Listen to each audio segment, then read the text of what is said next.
you made a really important comment to me about the fact that the idea of trying to understand things sometimes stands in the way of us actually experiencing them. The understanding comes because you have experience after experience after experience, and then you begin to trust in things that go beyond the mind.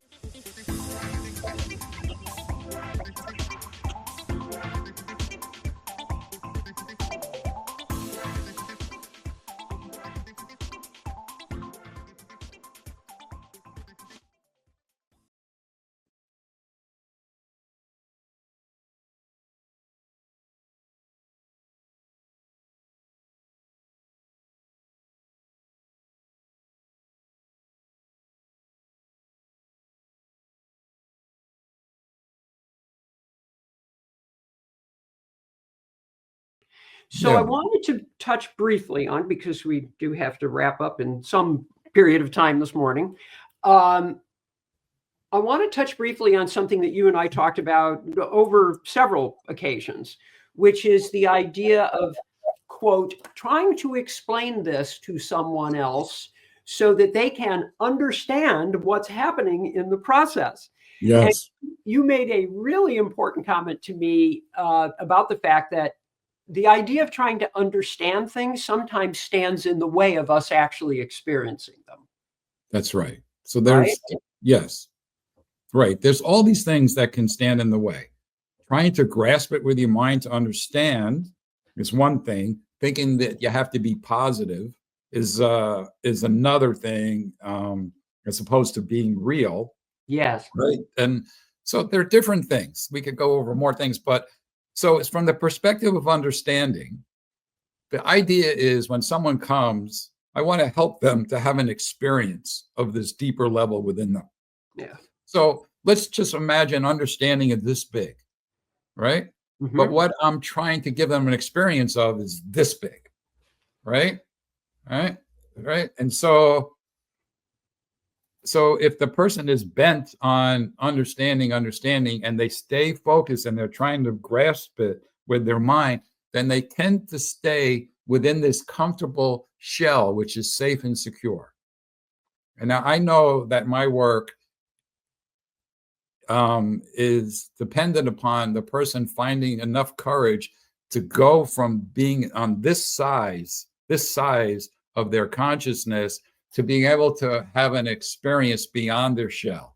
Yeah. That takes courage, because you're going out of this, whatever, the false safety and security of being in here, all comfy and warm, and, and cozy, to be like, whoa, this is like, this is beyond what my mind can comprehend. But then you have an experience of it. And then later, the understanding comes because you have experience after experience after experience. And then you begin to trust in things that go beyond the mind. And then the understanding comes, because I hear it over and over again where people come to me for treatments and they talk to other people that have treatments and they're like, I don't know what he does.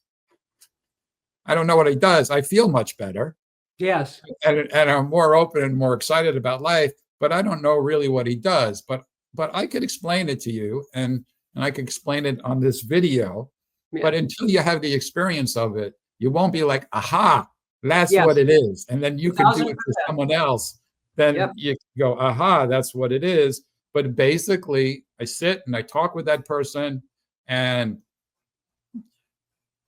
pretty much I do a lot of work to make sure that my system is clear and that I'm resonating at all these deep levels, and we're having a conversation, and I'm encouraging it to have the energy go back and forth. And when the person drops into themselves more, I'm excited about it, and I am excited about it, and whatever encourages that person. So maybe you just want to be a tiny bit excited for one person and a little bit more, but whatever that person needs, you want to support them dropping inside themselves and support them lighting up a bit more, right? Even before, when you said, I got 18 things that have already been engaged in opening and here. And I said, but maybe by the time we're done, we'll have 20. I knew that it hit another place inside, and then it hits this place of joy. Right? Yes, that's exactly what it is. It's joy. It's joy. Yes, that's right. And joy comes about when we have We reside in our deep center, and our system is open. Like I talk about these axes that I'm Yes. always aware of. And so you have a line of energy between heaven and earth, and that has to do with purpose and intention and what you're born and built for in some way. Yeah. And then you have these axes that go side to side, right? Or the lateral axis, and it has to do with like not being so narrow in life, even though this is what you're born and built for.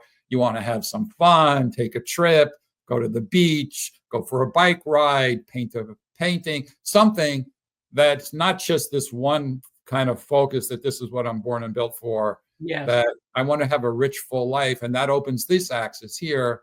And then with time, there's people that have these, what I would consider misconceptions about time. You don't want to live in the past. You don't want to live in the future. You want to be present. All kinds of ideas people have about time. And for me, it's all right in a way. Everyone's right in some way because it's a continuum that the past, the present, and the future is all one axis.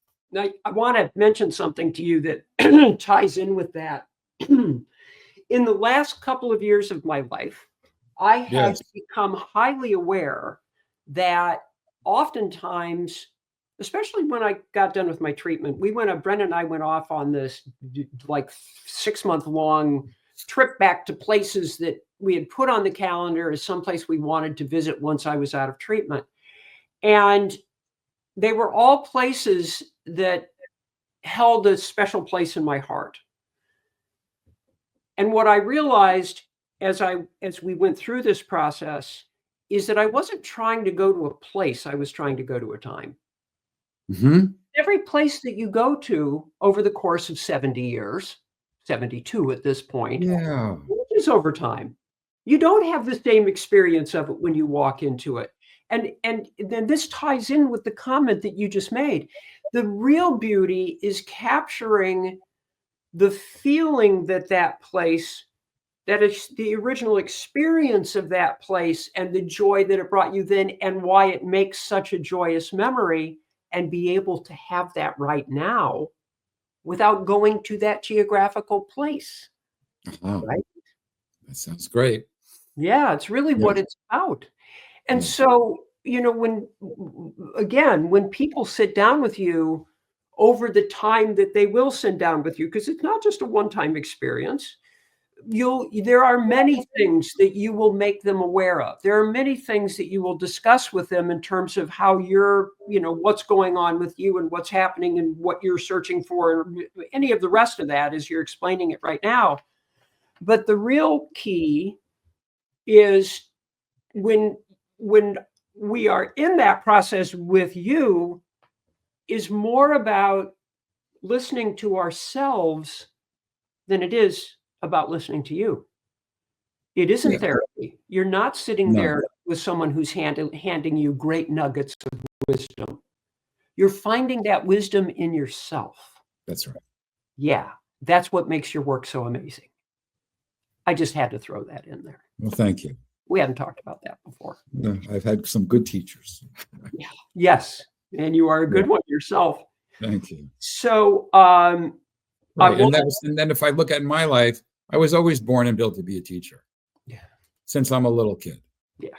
I taught kids how to do math, in school. When I was in physical therapy school, I didn't even pay attention to it, but all the people that had trouble, I would be like tutoring them in the rooms when people had study time and things. And, it's interesting. It's just very natural for me to teach.